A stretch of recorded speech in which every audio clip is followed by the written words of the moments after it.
day, the first hour I was there, I mean, they're like, "Hey, welcome to Mortaritaville." And I'm like, "What?" Sure enough, Cool. Claxton alarm goes off, boom, boom, so it was definitely yeah, it was that, and then, I just remember 2007, the ground to ground combat was, like, for real, like, I mean, just taking off every sortie and just seeing tracer rounds, 50 cals, like, and so for us, ticks were there was ticks out in it, so the troops in contact for full up firefights was real. Actually, my first combat employment was the gun. So Polar Fuse and I were flying, so two two captains and troops in contact, danger close, and we were strafing. So that was my first combat employment was strafing. So that definitely felt like a war, like a force on force. As far as for the Yeah. just Iraq was just it was kind of crazy. Then it started calming down as we left, and then the folks that replaced us because we were doing the Rainbow Squadrons at Hill. So it was like a 2 year footprint of Hill F-16s in some form or fashion being at Balad. And then we went back out on the backside of that with the in '09. It was quieter, but with that war, you know how it goes, it ebbs and flows. There's nights that are really busy and nights where it's really bored. Doing not NTISR, right? So Oh, XCAS, everyone's yeah, favorite. yeah, Which I know we did some XCAS together.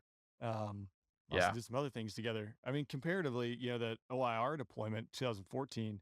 I mean, I thought, I was excited to go to the MC-12 as a FAPE because I was like, well, I joined to go do something, right? And yeah. I'm gonna miss everything. Little did I know that it would never, it never ends. Um, I think, ISIS, that was one too, that with it popped back up. Yeah. Didn't think going back to Iraq and going into Syria and doing things like that. Comparing, your oh 07, oh 09 and then the OIR deployments, can you kind of comparatively, like the tempo wise, like Oh, the tempo one was is, crazy. I mean, you saw with Iraq was similar, right? Remember when we do the missions Iraq? Because remember we had two different ROEs. We had two different like full up wars going on.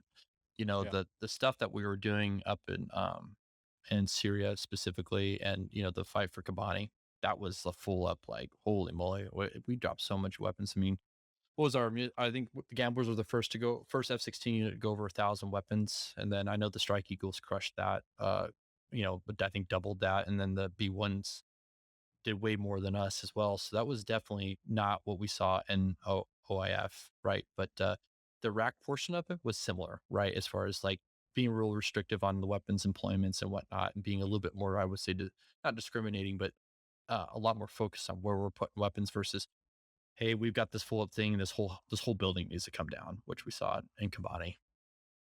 I feel So, like, I always say it's like, I think we dropped the most precision guided weapons of any F-16 unit. And then yeah, we got ripped out. They dropped the most. And then the shooters showed up and they dropped them. It just kept growing and growing and yeah. growing. And yeah, obviously the Strike Eagles did more and the B1s did more, but everyone just exponentially just kept dropping. That was some, like, it was a weird if you came back with bombs on the jet, I felt like, especially certain periods there.